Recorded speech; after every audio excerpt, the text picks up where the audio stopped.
ইদানিং ফেসবুক নাকি থাল বাসন মাজা ঘষার ভিডিওগুলো অনেক বেশি পছন্দ করতেছে, তাই থাল বাসন মাজা ঘষা ভিডিও দিলে নাকি ভাইরাল করে দিচ্ছে। যাই হোক, আজকের ভিডিওটা আমি একদম সকাল থেকে শুরু করেছি গাইজ।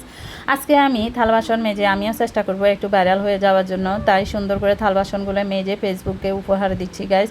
যেহেতু ভিডিওটা একদম সকাল থেকে শুরু করেছি, বাইরে কিন্তু ঠান্ডা ঠান্ডা ওয়েদার, মানে প্রচুর পরিমাণে বৃষ্টি, কোনোভাবে থামছেই না। তাই 7টার সময় ঘুমিয়ে এখন আবার 10টার সময় উঠেছি গাইজ, কোনো প্যারা নেই। আজকে বাচ্চাদের স্কুল বন্ধ। তো কথা বলতে বলতে কিন্তু আমার থাল বাসনগুলো সবগুলা মাজা শেষ।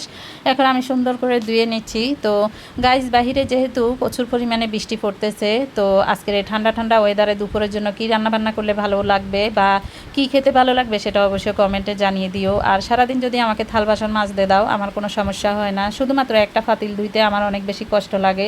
আর সেটা হচ্ছে দুধের পাতিলটা, মানে দুধের পাতিলটা ধুইতে বললে আমার কান্না পায়। মানে এই পাতিলটা ছাড়া আর সব হাঁড়ি পাতিল আমি নিমেষে ধুয়ে নিতে পারি।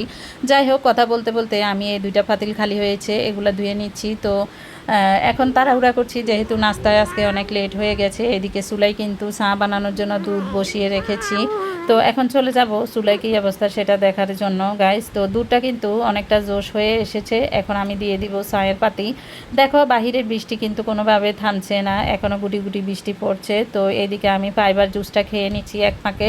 এখন চলে যাব কিচেনে, যেহেতু বাহিরে ঠান্ডা বৃষ্টি পড়ছে। বাচ্চারা বলতেছে আম্মু আজকে লুচি করে দাও, সেই জন্য আমি লুচি করছি। ঠান্ডা পানি দিয়ে ডোটা তৈরি করব। দিয়ে দিলাম পরিমাণ মতো বেকিং পাউডার এবং দিয়ে দিলাম পরিমাণ মতো লবণ, ব্যাস এতটুকুই। ভালো করে ডোটা মাখা হলে একটু তেল মেখে রেখে দিচ্ছি। এখন আমার চাটা কিন্তু একদম হয়ে গেছে, চুলায় গরম তেল বসিয়ে দিলাম আর লুচিগুলা বেলে এখন বেজে নিব গাইজ। তো আমার হাতে লুচি বেলা কিন্তু অত বেশি পারফেক্ট হয় না, তবে লুচিটা ভীষণ পারফেক্ট হয়।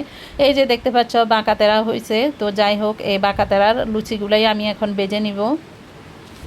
তো মাশাল্লাহ লুচিগুলা কিন্তু অনেক সুন্দর হয়েছে, খেতে কিন্তু ভীষণ ভালো লাগবে। তো যাই হোক, কথা বলতে বলতে আমার কিন্তু লুচিগুলো একদম ভাজা শেষ। আর এইদিকে দেখো বাহিরে বৃষ্টির পরিমাণ এত বেড়ে গেছে। তো আমি এখন নাস্তা খেয়ে নেব, দেখা হবে পরবর্তী ভিডিওতে। Tata, bye bye.